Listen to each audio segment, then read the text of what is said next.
Okay, so there's a lot to chat about. I feel like a lot of you guys are just now watching the video about my grandmother. I feel like there's like mixed feelings here. Some of you are kind of shocked. Some people are surprised. Other people are trying to guide me through some like some sort of journey to understanding. My grandmother's dead. She died like 2 months ago. I didn't attend the funeral. I like I said, I feel like she lived a quality life.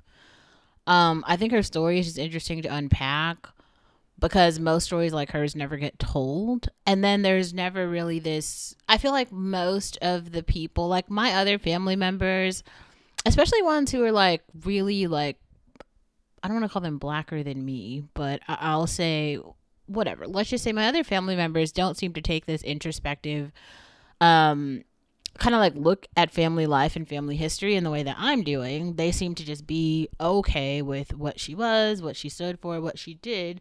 They don't really seem to want to fix it or. This is coffee. I just made coffee.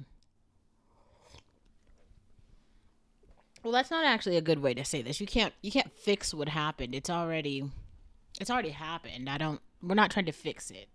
It's more like a kind of unpacking my own feelings about it. Like someone else is trying to give me an example of a book. It's about how like the dark skinned children were treated. Like that's gonna make like I'm not a dark skinned child. I'm a brown skinned child. That's even though it doesn't really sound like there's a world of difference there, there actually is. And in my personal experience, I didn't get treatment from my grandmother that was of a dark skinned child. My grandma was very familiar with colorism and all of the isms, and I feel like she just saw me as a person who's like smacked. She saw me as a brown skinned child and not a dark skinned child, and therefore maybe that's the reason why I didn't get poor treatment because we did have a lot of members of the family who were like actually dark skinned children. Like she had children who like my mom is actually a darker hue than me. I don't think that's better. I don't think like my brother, for instance. If you've seen pictures of my brother, he's very dark skinned. I don't. I've never actually talked to him about his like my brother's 10 years older than me, so like I'm not sure what his feelings are about the way that he was treated as a child by my grandmother. I don't know. He's never said anything to me about it being bad, so I just maybe assume that it wasn't. I really don't know. That's not my baggage to unpack. For me personally, of all of the good moments and memories that I had with my grandmother, the things that stood out were the way that she treated my mother and why she feels that way. Because I think that there are, things that happened in her life that caused her to feel that way.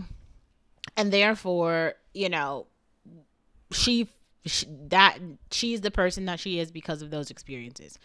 I don't seek to change that. I don't want to like sugarcoat it in any way. She felt how she felt. And she said what she said, and that's who she was.